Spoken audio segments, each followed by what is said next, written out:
Welcome to Forest Fish. About 5 months ago, I decided to reset my 55-gallon aquarium.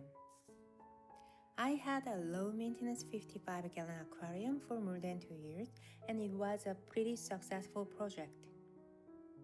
During that time, the aquarium had a really positive impact on my family, which made me decide to take another step towards improving my aquarium. For my new aquarium, I wanted to use carbon dioxide and aquatic soil instead of gravel. Although soil requires more maintenance than gravel, I wanted to plant more aquatic plants since only a very limited number of water plants can thrive in gravel. In the past 2 years of maintaining fish tanks, I have grown many kinds of water plants. Among the many water plants, Bucephalandra stood out to me. As a result, I decided to make Bucephalandra the highlight of this aquarium. Bucephalandra can be found over rocks in waterfalls and rivers on Borneo Island. They typically grow attached to rocks and driftwood. So I added a lot of rocks and driftwood in the tank to make an environment similar to its natural habitat. In this aquarium, I also wanted to focus on the beauty of the wood material and the surface of the rocks. On the rocks and driftwood, I attached many kinds of Bucephalandra instead of the moss that I usually use for layouts.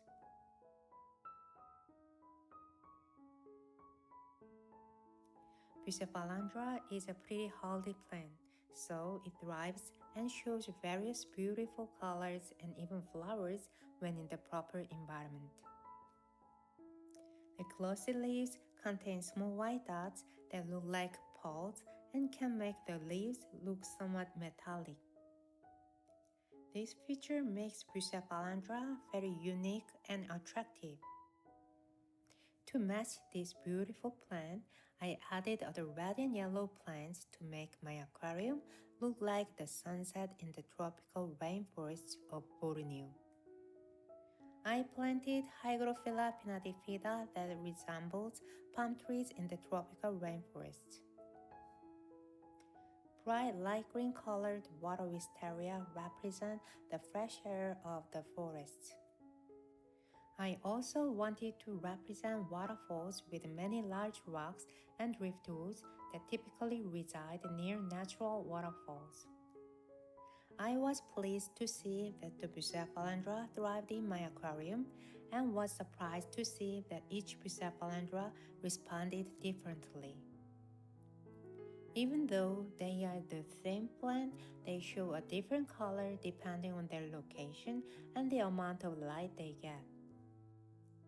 After letting this beautiful home rest for a month, I introduced other water animals to enjoy its beautiful environment.